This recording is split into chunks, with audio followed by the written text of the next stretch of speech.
அனைவருக்கும் வணக்கம்பா. தமிழச்சி அனுசூயா கற்பது தமிழிலிருந்து திறனாய்வு குறித்த ஒரு வரி தகவல்களை இந்த பதிவில் காண இருக்கின்றோம்பா. முக்கியமான தகவல்கள் இருக்கின்றன, அதனால் வீடியோவை முழுமையாக பாருங்கள். நன்றி. வாங்க வீடியோக்குள்ள போகலாம்.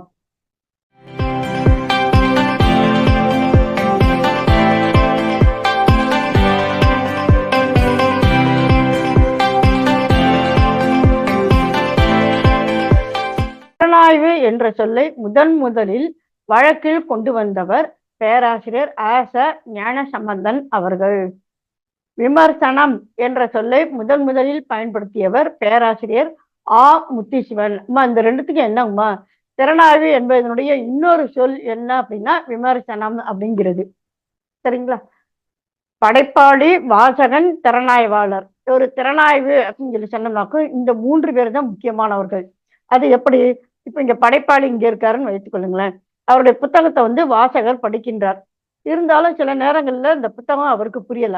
அப்போ என்ன செய்கின்றார்? அந்த நூலை செய்தவர் திறனாய்வாளர். சரிங்களா? இந்த படைப்பாளியினுடைய நூலை திறனாய்வு செய்தவர் திறனாய்வாளர்.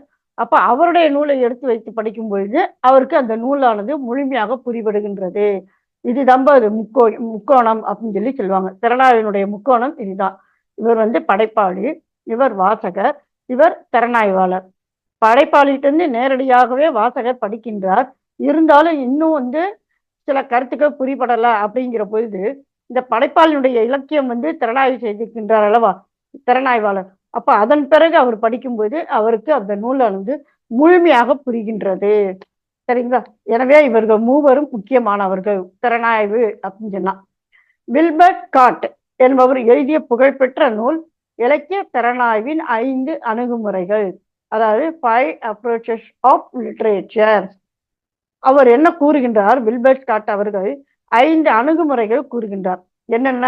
அறிவியல் அணுகுமுறை, உளவியல் அணுகுமுறை, சமுதாயியல் அணுகுமுறை, உருவயியல் அணுகுமுறை, தொல் படிமவியல் அணுகுமுறை. இப்ப அறிவியல் அப்படின்னு சொல்லி சொன்னோம்னாக்கா அறிவியல் குறிக்கோளும் அதனுடைய இலக்கியமும். எப்பயுமே ஒரு இலக்கியம் என்று எடுத்துக்கொண்டோமானால் அந்த இலக்கியம் இப்ப கவிதைன்னு வச்சுக்கல. அப்ப கவிதைக்குரிய அடிப்படை இலக்கணம் என்ன, ஏது, அதற்குரிய கட்டமைப்பு என்ன, அதன் அடிப்படையில் என்ன செய்ய வேண்டும்? அந்த கவிதை நூலை திறனாய்வு செய்ய வேண்டும். சரிங்களா? கவிதை நூலை எடுத்து வைத்துக்கொண்டு வரலாற்று முறையில போயிட்டு ஆய்வு செய்தல் கூடாது. கவிதைக்குரிய அடிப்படை கூறுகள் என்னென்ன அந்த மாதிரி. உளவியல் அப்படின்னாக்கும் உளவியல் கோட்பாட்டு வெளிச்சத்தின் இலக்கியம். அடுத்து சமுதாயியல் அப்படின்னாக்கா சமுதாய குறிக்கோள்களும் அதனுடைய இலக்கியமும். உருவயியல் அப்படின்னாக்கும் அழகியல் அமைப்பு பார்வையில் அந்த இலக்கியமானது எவ்வாறு. தொல் படிமையியல் அப்படின்னாக்கும் தொன்மங்களின் ஒளியில அந்த இலக்கியம் எவ்வாறு அமைந்திருக்கின்றது என்று ஆய்வதுதான். இலக்கியத்தின் தேவைக்கேற்ப மேலும் பல அணுகுமுறைகள் உண்டு. என்னென்ன?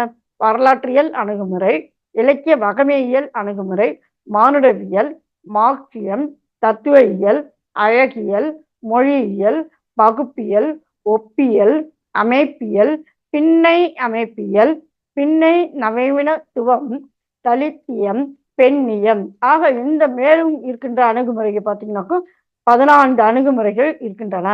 இதுதான் திறனாய்வு உலகில் காணப்படுகின்ற அணுகுமுறைகள்ப்பா. இவை எல்லாம் தான் அடிப்படையானது அப்படிங்கிறது முக்கியமானதும் இந்த அணுகுமுறைகள் தான். இந்த அணுகுமுறைகள் அடிப்படையில் தான் எந்த ஒரு இலக்கியத்தையும் என்ன செய்வார்கள்? திறனாய்வு செய்வார்கள். சரிங்களா?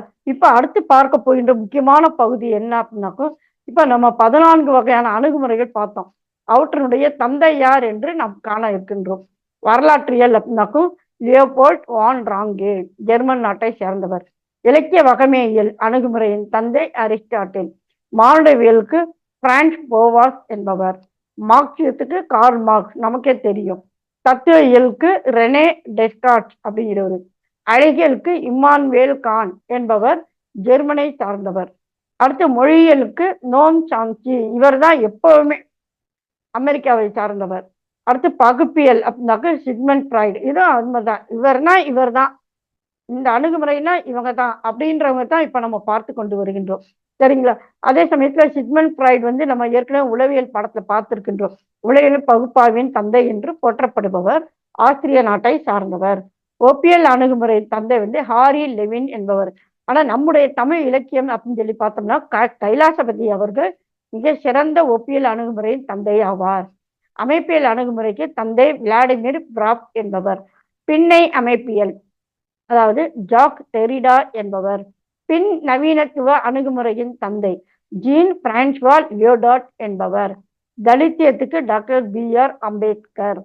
பெண்ணியத்துக்கு பார்த்தீங்கன்னா ஜான் ஸ்டூவர்ட் மில் என்பவர்.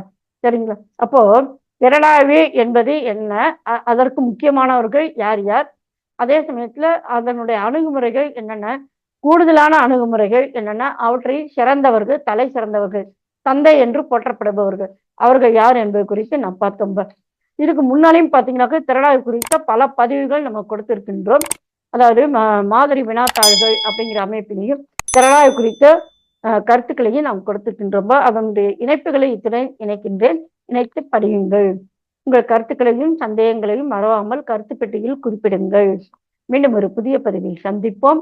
நன்றி, வணக்கம்.